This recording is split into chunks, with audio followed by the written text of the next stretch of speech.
और ये जब कर्म करना ही है तो इंद्रियों को हठपूर्वक रोककर, मन के द्वारा चंचलता को हठपूर्वक दबाकर, अगर जो चाहता है कि मैं उनसे अपने मर्जी के हिसाब से काम करवाऊंगा, ये मिथ्या विचार है, गलत विचार है।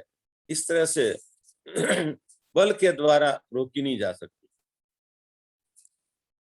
ये गहन चिंतन का विषय है, क्योंकि आमतौर से हम लोग यही सोचते हैं कि, मैंने एक दिन पहले भी ये शब्द इस्तेमाल किया था कि हम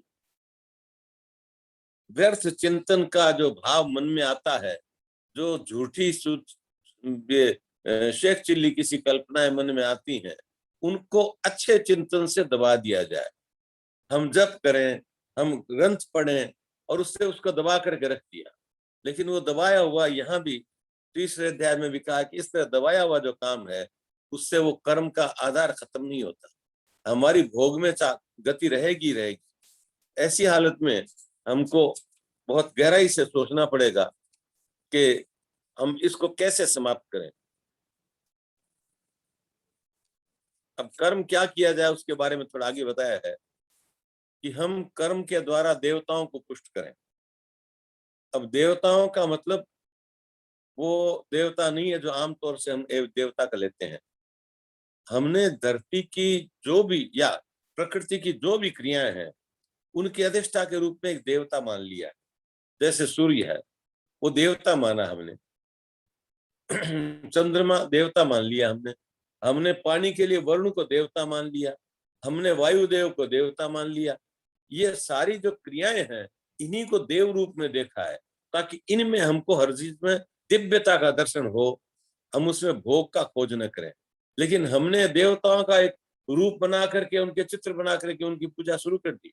लेकिन जो प्रकृति की ये विशिष्टताएं हैं, इनको देवता की तरह पूजा करके, इनका व्यर्थ खर्च न करके, इनका दुरुपयोग न करके, इनका अतिशय शोषण न करके, मगर इनका आवश्यक उपयोग करें, तो ये देवता की पूजा, वास्तविक देवता की पूजा। तो इसमें तीसरे अध्याय में कहा है कि हम देवताओं को पोषण करेंगे तो देवता हमको उसका लाभ देंगे। और सत्कर्म को कई जगह गीता में यज्ञ का नाम दिया गया है। तो आगे आया है, अन्नात् भवति भूतानि पर्जन्यात् अन्न संभव है।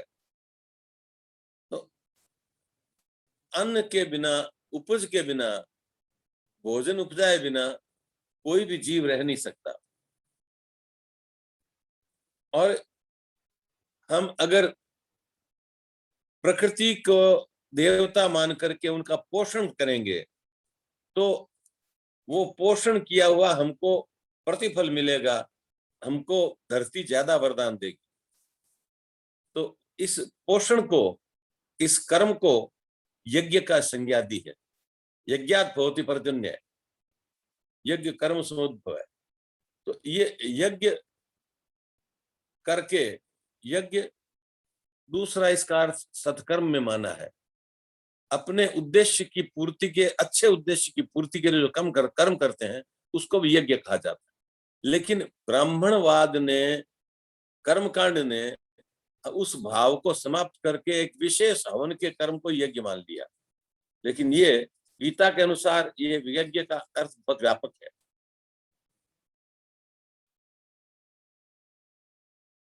ये अगर हम अपने भाव के द्वारा अपने इंद्रियों को संयमित करने की कोशिश करेंगे, मन को अगर हम अपने वश में करने की कोशिश करेंगे, तो इस प्रकार सिद्ध हुए महापुरुष के कर्म करने का कोई फल उसको दुष्परिणाम या कुछ नहीं मिल सकता, क्योंकि कोई उसके कर्म का प्रयोजन नहीं है।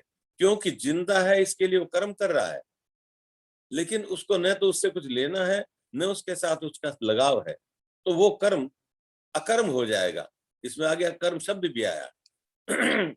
जिसका कोई बंधन नहीं होता है अकर्म का।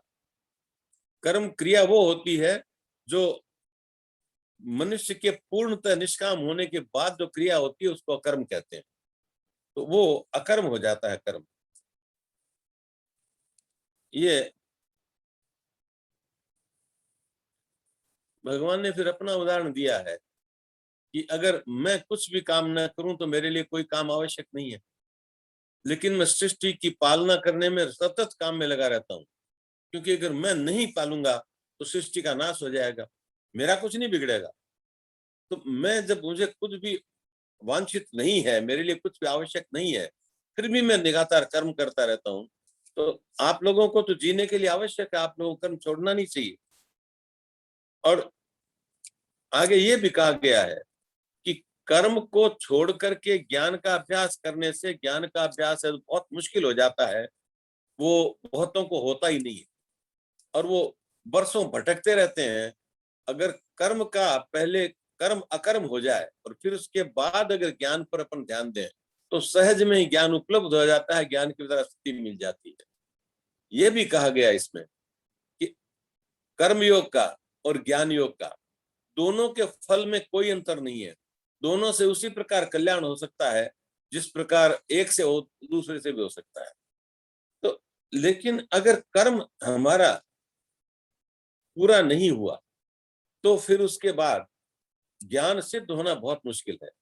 ज्ञान के द्वारा मन में उठती हुई कामनाओं को मिटाना आसान नहीं है, लेकिन एक बड़ी वैज्ञानिक पद्धति है, स्वामी जी कहा भी करते थे, जिसके प्रति राग है उसकी सेवा कर दो उसकी इच्छा पूर्ति नहीं, उसकी सेवा कर दो, तो सेवा से अपने मन की जो कामना है, राग है, वो पूरा हो जाएगा और अगले के मन में उसके प्रति कोई विकार नहीं पैदा हो।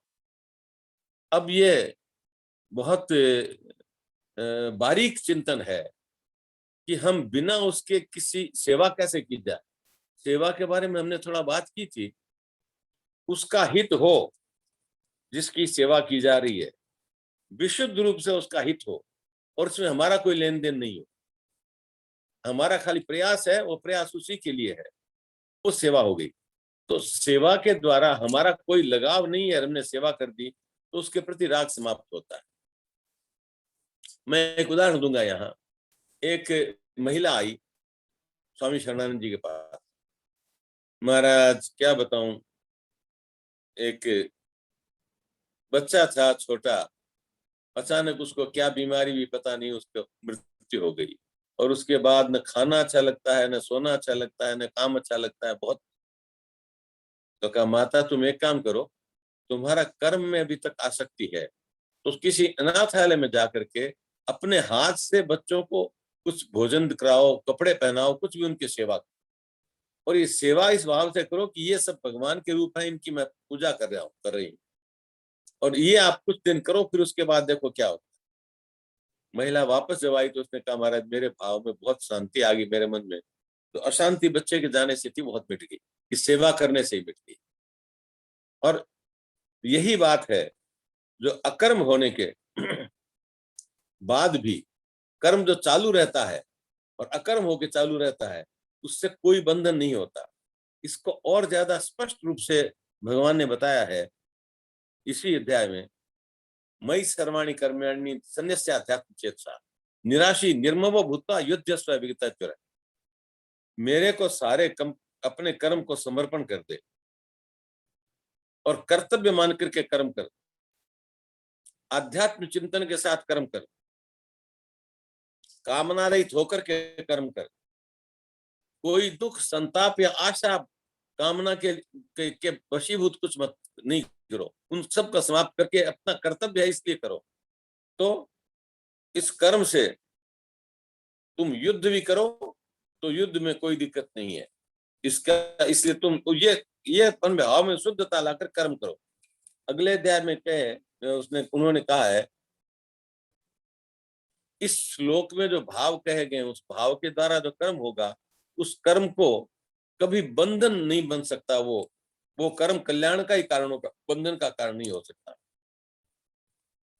यहाँ जैसा हमने पहले एक बार विचार किया था, कर्म करते हैं और उसके द्वारा बंधन नहीं हो, ये थोड़ा बहुत भाव रह जाता है हमारे मन में। सेवा के विचार के समय हमने बात की थी, किंचित मात्र राग रह जाता है। उसके बाद एक प्रश्न आया कि एक बच्चे की माँ बच्चे की बहुत सेवा करती है और वो उसके लिए मतलब कुछ भी करने को तैयार है, लेकिन जब बच्चा बड़ा होता है तो वो उसकी सेवा नहीं करता, तो मन में अफसोस होता है, देखो मैंने इसकी कितनी सेवा की, ये मेरी सेवा नहीं कर रहा है। अब यही जो प्रतिफल की कामना है, ये प्रतिफल की कामना है, हमने जो किया वो निष्काम नहीं था, उसकी सेवा के साथ ये अंतर मन में थोड़ा सा भाव रह गया था कि ये जब बड़ा होगा तो मेरी सेवा करे। अधिकांश बूढ़े माँ बापों के, अधिकांश बूढ़े बुजुर्गों के मन में ये भाव रहता है कि हमने इनका बहुत किया, ये हमारा कुछ नहीं करते।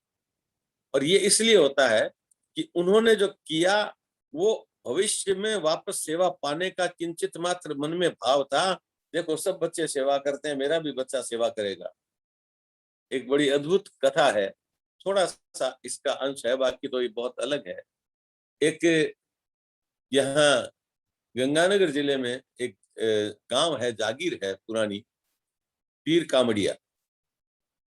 उसके ठाकर साहब थे, बहुत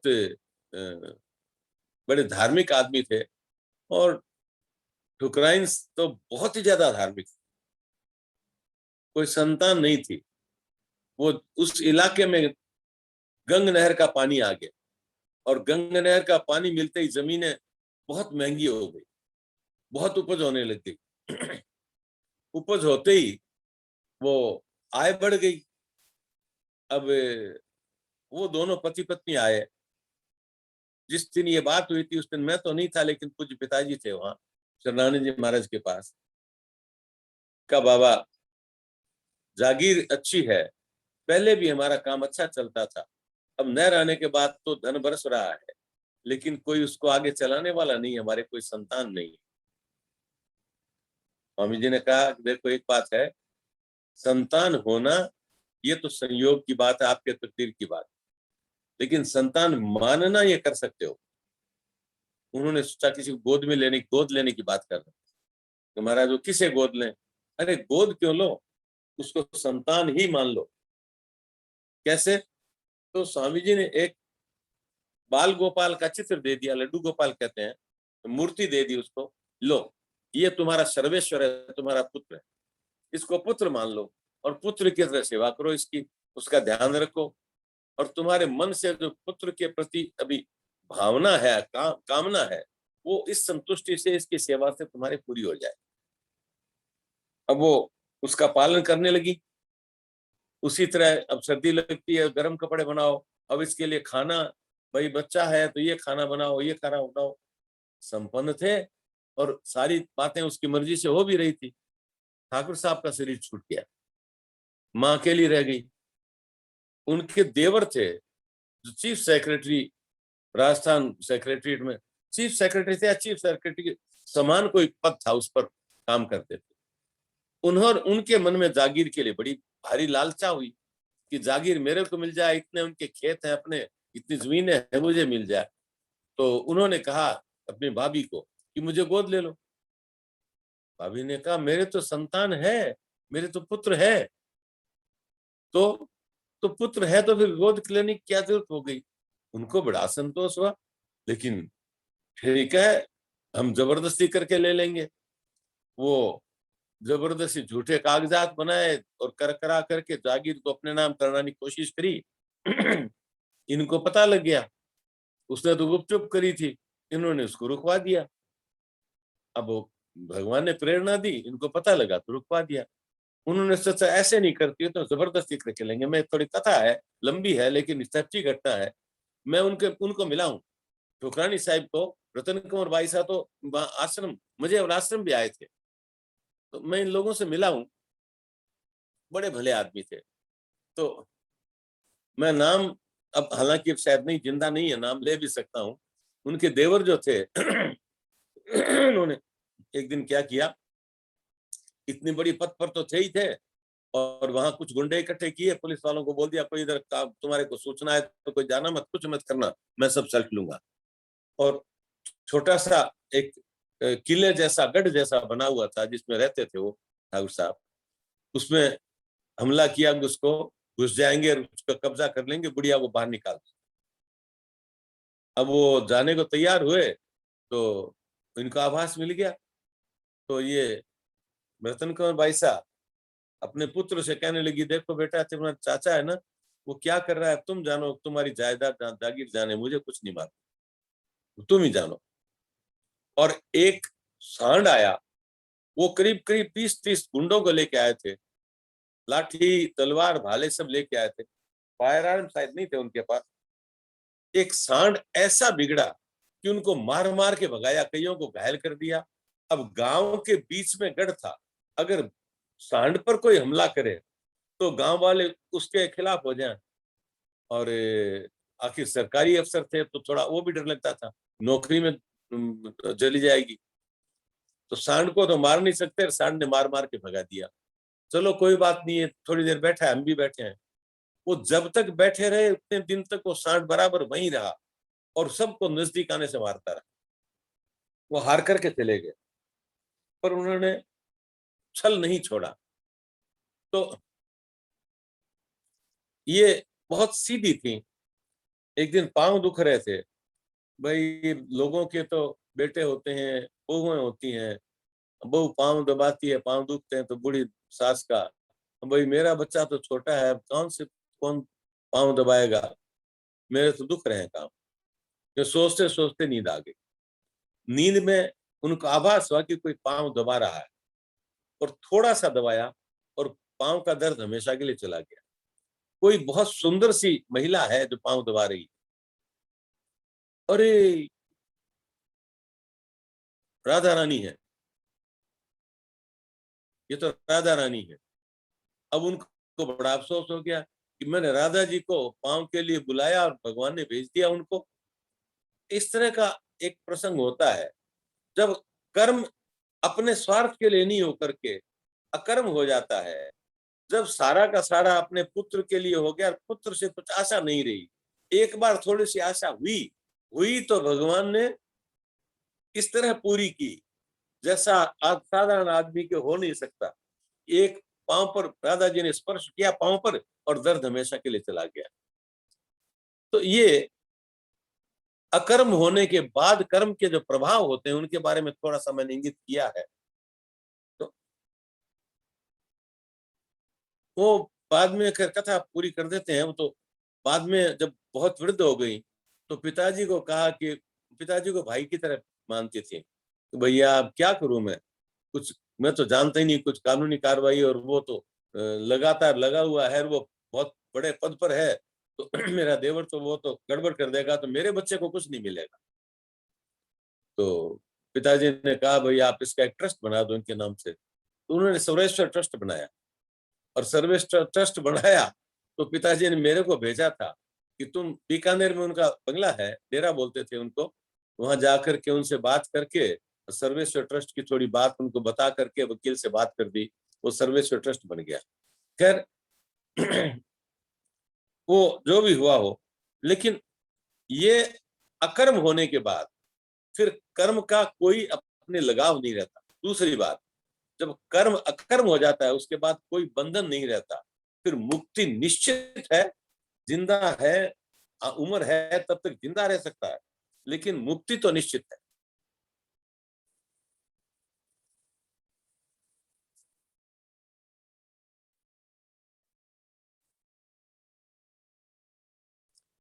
आगे भगवान ने कहा है कि स्वधर्म निधनम सेयम, पर धर्म भयावह है। ये बहुत गहराई से सोचने की बात है। धर्म शब्द का, जैसे पहले मैंने कहा था, धर्म शब्द का अर्थ गीता में कहीं संप्रदाय के रूप में नहीं हुआ है। धर्म का अधिकांश जगह कर्तव्य के रूप में हुआ है। तो अपने कर्तव्य के लिए मर जाना अच्छा है, और पराये कर्तव्य को चाहे आपको लगे कि उसमें मेहनत, थोड़े से काम में ज्यादा सफलता मिल जाएगी, उस पराये कर्म में टांग लगाना वो अच्छी बात नहीं है। अच्छी तरह आचरण करके भी दूसरे के कर्म में कुछ किया जाए, उसकी बजाय श्रेष्ठ ये है कि अपना ही कर्म किया जाए। अर्जुन के लिए युद्ध कर्म था, उसने कहा भीख मांग लूंगा लेकिन मारूंगा नहीं। तो भगवान ने कहा ये तुम्हारा कर्म नहीं है, तुम उस काम में जबरदस्ती जाओगे तो सफल नहीं होगे, और अगर तुमने युद्ध नहीं किया, अपने कर्तव्य से, अपने धर्म से गिर जाओगे, और धर्म से गिरने के बाद फिर बचना बहुत मुश्किल होता है।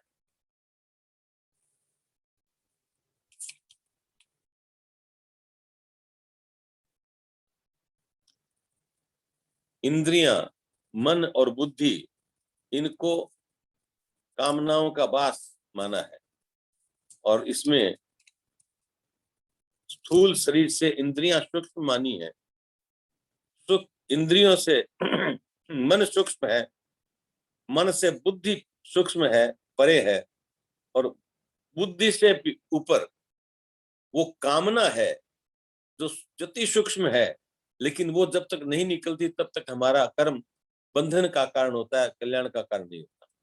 और कामना जब समाप्त हो जाती है तब उसके बाद उन्होंने, भगवान ने कहा तुम काम रूपी दुर्जय दुश्मन को मार दो तो तुम्हारा कल्याण हो जाएगा, फिर तुम्हारे कर्म में तुमको कुछ नहीं लगेगा।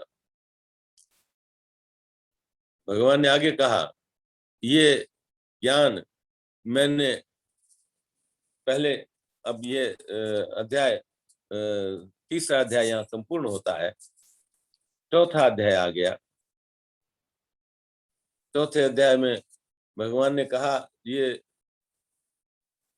मैंने ये ज्ञान जो गीता का है ये पहले सूर्य को दिया था, और सूर्य ने उस ज्ञान को वैवस्वत मनु को दिया। ये कल्पना की गई है कि वैवस्वत मनु थे, उन्होंने सृष्टि की रचना की, उन्हीं की संतान है सब। वैवस्वत मनु ने फिर उसने अपने पुत्र इक्ष्वाकु को यह ज्ञान दिया। इक्ष्वाकु भगवान राम के पूर्व पुरुष थे। राम के वंश को रघुवंश कहते हैं, उसी तरह इक्ष्वाकु वंश भी कहते हैं।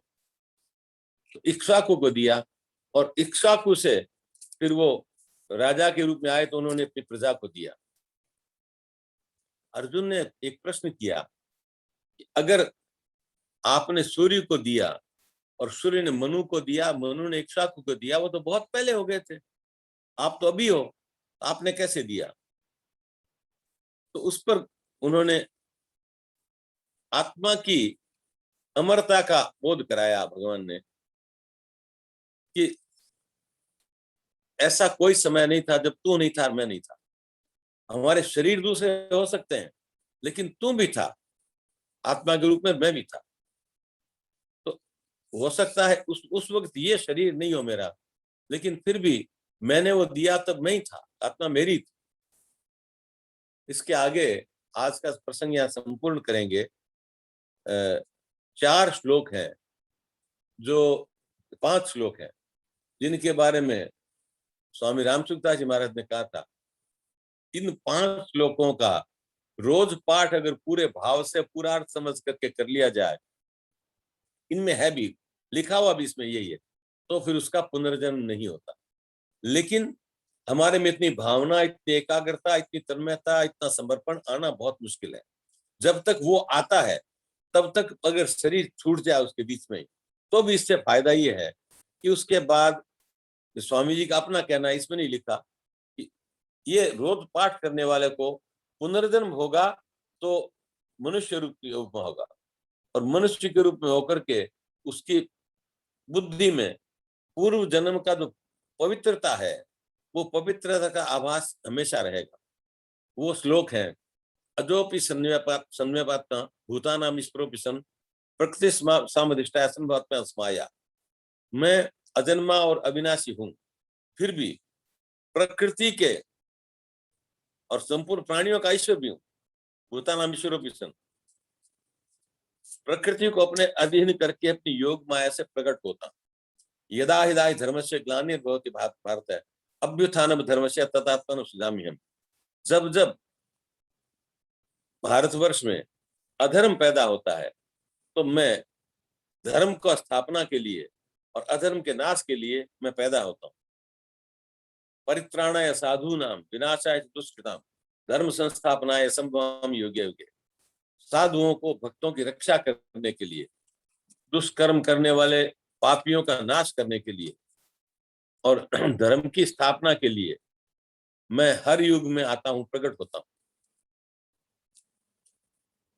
जन्म कर्म कर्म से मे दिव्यम यो में व्यक्ति तत्वतः तक्ता जन्म तक्ता देहम पुनर्जन्म नेति मामेति सर्वजन है। यहाँ उन्होंने और स्पष्ट कर दिया इसको, मेरा जन्म और मेरा कर्म सब दिव्य है, लेकिन इस बात का तत्व जो गहराई से समझ जाता है उसको वापस इस देह के बाद पुनर्जन्म नहीं लेना पड़ता। तो जो भगवान के कर्म और जन्म को, उसके तत्व को समझ जाता है, उसके बाद उसके पुनर्जन्म नहीं होता। वीतराग भय प्रधा मन भया बागपाश्रिता बहु ज्ञान तपसा पुता मत भाव मागता। ये श्लोक है बस यहाँ तक। राग द्वेष भय सबसे विमुख होकर, सबसे रहित होकर मुझ में तल्लीन मेरे हो ही आश्रित तथा ज्ञान रूप से पवित्र हुए बहुत से भक्त ऐसे हैं जो इस प्रकार इस रास्ते से मेरे स्वरूप को प्राप्त कर चुके हैं, कल्याण हो चुका है उनका। ये 5 श्लोक हैं जिनका चौथे अध्याय के वो देखिए 6 से लेकर श्लोक 6 से लेकर के 10 तक ये श्लोकों का पाठ स्वामी रामदास जी महाराज अपने भक्तों से कराया करते थे। और यहाँ स्वामी जी के भक्त शहर में आज भी हैं, वो रोज सुबह जो कीर्तन करते हैं उसके साथ ये श्लोक जरूर बोलते हैं। अजोपि समझाता भूतानां विश्वसन प्रकृति स्वामया यदा यदा धर्म से ग्लानिर् भवति भारत अभ्युत्थानं धर्मस्य तदात्मन सृजाम्यहम् परित्राणाय साधूनां विनाशाय दुष्कृतां धर्म संस्थापनाय संभवामि युगे युगे युगे जन्म कर्म च मे दिव्यम यो में व्यक्तित्व तक्तात्मन पुनर्जन्म नेति मामेति सोचना वीतराग भय क्रोधा मन में मोपासता बहु ज्ञान तपसा पूतामृत भाव मांगता। ये वो श्लोक है जो नित्य पाठ बहुत से हजारों लोग करते हैं स्वामी जी के कारण से, आदेश के कारण से, रामसुखदास जी महाराज के आदेश के कारण से। तो इसके साथ अब आज इस बात को यहाँ संपूर्ण करते हैं। अब इसके बारे में कोई कुछ आगे बात पूछनी हो, कुछ आगे करनी हो तो थोड़ा सा समय बचा है, उसमें में कर लेते हैं। और कल आगे गीता को चलाना या और दूसरे इसमें चलेंगे। ये मेरे को भी कोई आवाज नहीं आ रही आपकी।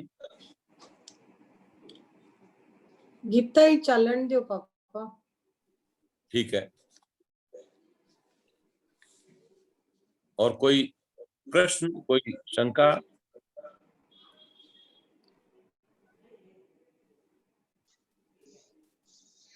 इतनी बुद्धि को नहीं की क्वेश्चन पूछा।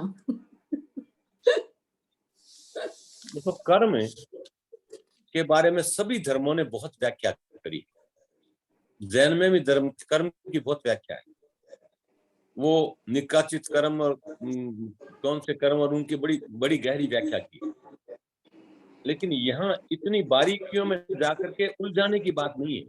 गीता ने सीधा सीधा कह दिया, आसक्ति रख के कर्म होगा तो उससे आसक्ति में बंधन बढ़ेगा, और बिना आसक्ति बिना लगाव के कर्म होगा तो उससे कोई आसक्ति नहीं होगी, उसका कोई पाप नहीं लगेगा।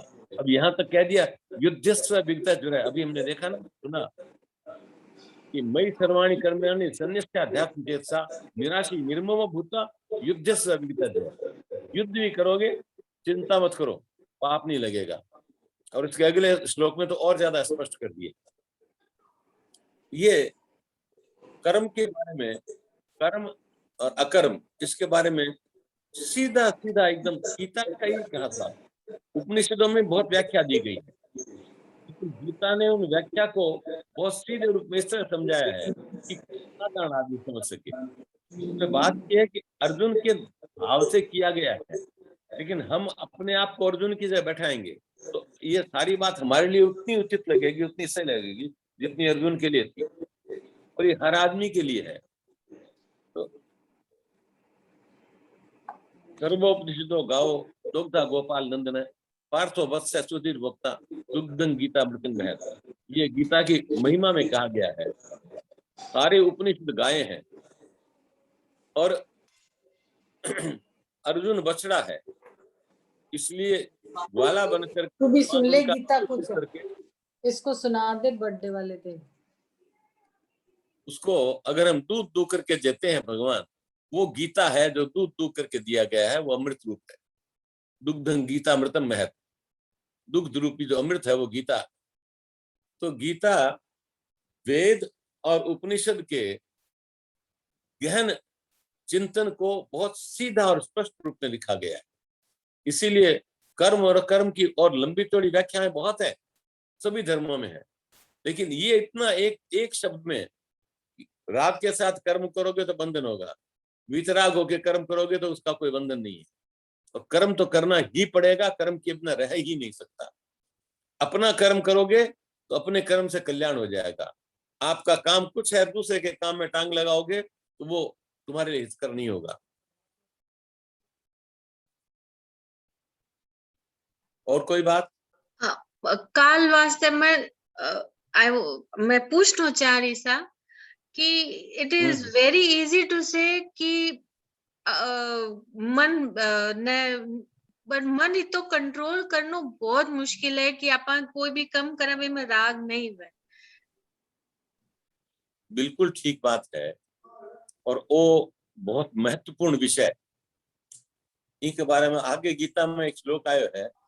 वो अर्जुन पूछते हैं, चंचलं ही मन कृष्ण प्रमाथि बलवदृढ़।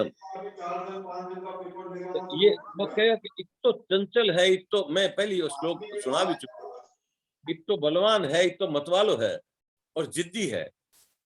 निग्रहणम इदम बंदे वायु में सुदुष्करम, इन निग्रह करनो, इन रोकनो, इन वश में करनो, जी हवा ने मुट्ठी में बांधनो मुश्किल है, जी मुश्किल है। और बी भगत अगले श्लोक में तो श्री कृष्ण भी को उत्तर दियो है, निश्चलहीन निश्चल चंचल पार्थ है। मन निश्चय ही चंचल है, पर अभ्यास है तो कौन चाहिए वैराग्य ने गृहित। अभ्यास और वैराग्य के द्वारा पर अपन मन के प्रसंग के माने बात कर चुके।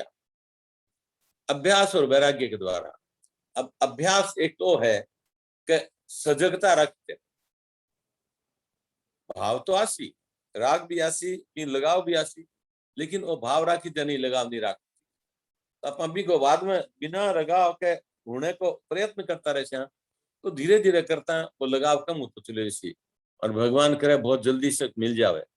और दूसरो वैराग्य है। राग ही तो कर्म को बंधन है।